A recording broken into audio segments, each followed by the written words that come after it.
Hello friends, the best academy YouTube channel में आपका दिल खोलकर स्वागत है। आज का क्लास एसएससी जीडी या यूपी पुलिस के मैथमेटिक्स में मेंसुरेशन यानी कि क्षेत्रमिति के फार्मूला को लेकर आए हैं और इस फार्मूले को भाग 1 भाग 2 करके दो भागों में बताया जाएगा। आज का जो टॉपिक होगा दोस्तों भाग 1 होगा। यह प्रश्न है, यह फार्मूला आप लोग को या तो इससे सवाल बनाई भी जा सकती है और यह फार्मूला डायरेक्ट भी पूछा जा सकता है। तो आप लोग इस वीडियो के लास्ट तक बने रहिए और इसका आप फायदा उठाइए। तो जी हाँ दोस्तों, आज का जो पहली हेडिंग होगी वो आपकी वर्ग होगा। वर्ग में हो जाएगा स्क्वायर।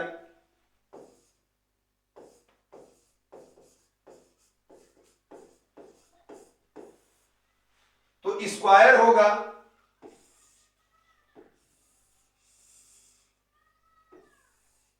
इसकी डिफिनेशन यानी कि परिभाषा, वैसी आकृति जिसमें सभी भुजाएं बराबर हो वर्ग कहलाता है। तो वर्ग को हम मान ले रहे हैं कि आपकी ये भुजा आपकी ए होगी और ए भुजा बी होगी और ए भुजा सी होगी और यह भुजा डी होगी और इसमें चार भुजाएं बराबर है। तो कोई हम मान ले रहते हैं कि इसे आप मान लीजिएगा ए, तो सभी भुजाएं को हमें बराबर करना है। तो वर्ग का जो क्षेत्रफल होगा दोस्तों, वर्ग का क्षेत्रफल, वर्ग का क्षेत्रफल, तो वर्ग का क्षेत्रफल, क्षेत्रफल का मतलब होता है कि किन्हीं दो भुजाओं के गुणनफल को क्षेत्रफल माना जाता है। तो इसमें हम दो भुजाओं का गुणा करेंगे, ए में ए का, तो आपका निकल जाएगा ए स्क्वायर, या इसी को हम लिख सकते हैं भुजा का स्क्वायर। आपका विकर्ण अब आएगा, तो विकर्ण में आपको करना क्या है कि किन्हीं दो भुजाओं को आप मिलाएंगे तो आपका एक विकर्ण प्राप्त होता है। तो ए और डी को मिला दे रहे हैं तो आपका ये विकर्ण प्राप्त हो जाएगा। और यहाँ पे जब देख रहे हैं कि ए भी भुजा बराबर ए भी भुजा बराबर है, जब कभी भी ऐसी स्थितियां आए तो जो विकर्ण होगा वो आपका कड़ी में 2 इंटू ए होगा। तो यहां से दोस्तों विकर्ण निकलेगा, वर्ग का विकर्ण √2 इंटू ए, ये आपका विकर्ण हो जाएगा। और परिमाप निकलेगा इसका वर्ग का परिमाप। तो परिमाप जितनी भुजाएं होती है सभी भुजा को जोड़ने पर आपका जो कुछ प्राप्त होता है वह परिमाप के बराबर होता है। इसमें चार भुजाएं ए ए ए ए, तो इसमें हम जोड़ लेंगे आपका चार भुजाओं को, तो आपका हो जाएगा परिमाप 4a। यानी परिमाप जब कभी भी पूछे वर्ग का तो आपका एक भुजा दिया तो उसमें हम चारों को जोड़ लेंगे या चार का उससे मल्टीप्लाई कर लेंगे तो आपका परिमाप निकल जाएगा। इस तरह से आपका वर्ग रहा। तो अगला हेडिंग देखिएगा, दूसरी हेडिंग दोस्तों आयत।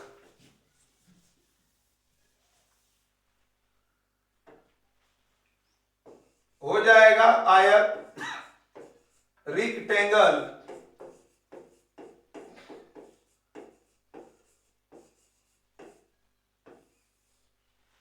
आयत का मतलब होता है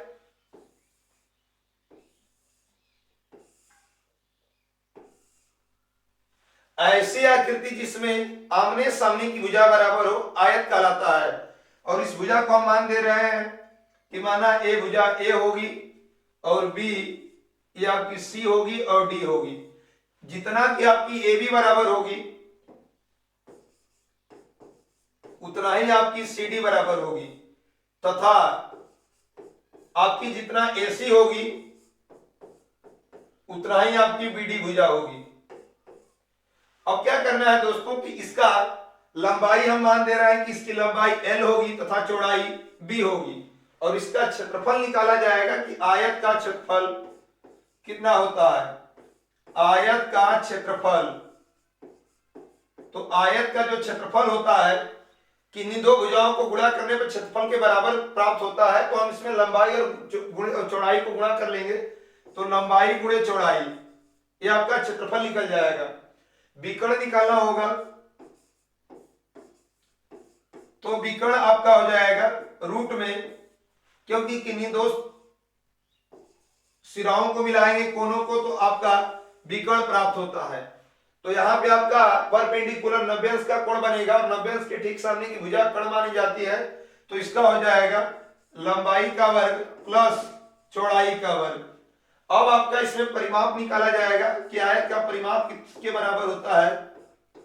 तो परिमाप दोस्तों हो जाएगा जब ऊपर वाली भुजा एल है तो इसके सामने वाली भुजा भी आपकी एल होगी, और जब ए वाली बी है तो कंफर्म ए वाली भी बी होगी। और सबको क्या करिएगा कि जोड़ दीजिएगा, एल इसके सामने वाली एल जोड़ेंगे, ए बी है, और यहां भी आप जोड़ेंगे बी। तो आप देख रहे हैं कि चारों को हम ऐड किए हैं, जोड़े हैं।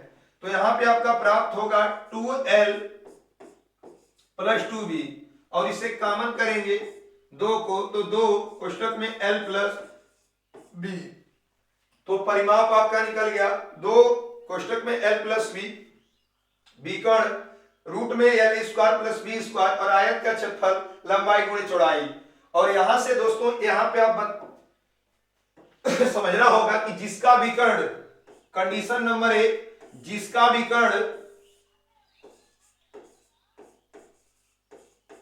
विकर्ण 5 दिया हो उसके साथ लंबाई और चौड़ाई क्रमशः 4 और 3 आती है, तो हमारा 4 और 3 उसकी आती है। और इसका हो सकता है कि 2 गुना विकर्ण दिया हो, मान लीजिए 5 का 2 गुना दिया हो 10, तो यहां पे हो जाएगा 2 चौक का 8, और इसका भी हम 2 गुना कर देंगे, यानी जिसका विकर्ण 10 दिया रहेगा उसके साथ भुजा 8 और 6 आएगी आयत में। अगला हम मान ले रहे हैं इसका 3 गुणज दिया होगा, 5 तिहाई 15, इसमें 3 का मल्टीप्लाई किया रहेगा, तो हम भी 3 का मल्टीप्लाई करेंगे, 4 तिहाई 12 और 3 तिला के 9, यानी जिसका विकर्ण आपका 15 होगा उसके साथ लंबाई और चौड़ाई क्रमशः 12 और 9 आएगी।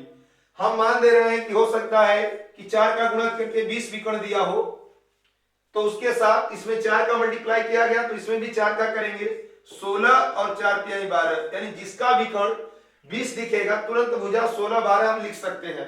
यह हो सकता है कि जिसका लंबाई 4 चौड़ाई 3 हो तो उसके साथ विकर्ण आपका 5 होगा। एक कंडीशन नंबर 1 था दोस्तों। कंडीशन नंबर 2 आपका देखना होगा ध्यान से। कंडीशन नंबर 2 की सिचुएशन नंबर, हो सकता है कि जिसका विकर्ण,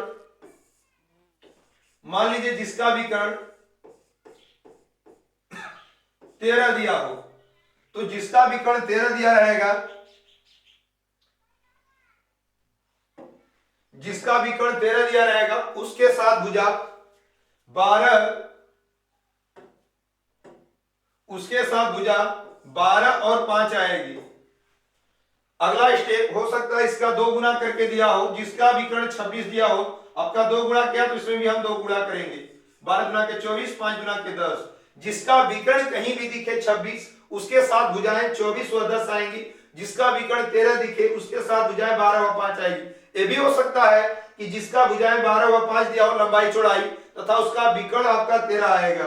कंडीशन नंबर 3 हो जाएगा, कंडीशन नंबर दोस्तों 3 हो जाएगा कि जिसका विकर्ण, मान लीजिए जिसका विकर्ण 17 दिया हो उसके साथ भुजा 15, 8 आएगी, और इसका हम 2 गुणज ले लेंगे तो यहाँ पे हो जाएगा 34, 2 गुणज यहाँ पे 30 और 16 आएगा। इस प्रकार से चौथा नंबर कंडीशन होगा कि मान लीजिए जिसकी भुजा आपकी 25 विकर्ण दिया हो तो उसके साथ भुजाएं 25 दिया तो उसके साथ भुजाएं 24 व 7 करके आएंगी। यहाँ पे 50 होगा तो यहाँ पे 48 व 14 दिया होगा। तो इस प्रकार से इस सूत्रों को आप जरा ध्यान दीजिएगा। नेक्स्ट देखिएगा दोस्तों, अगला फार्मूला हो जाएगा तीसरी हेडिंग,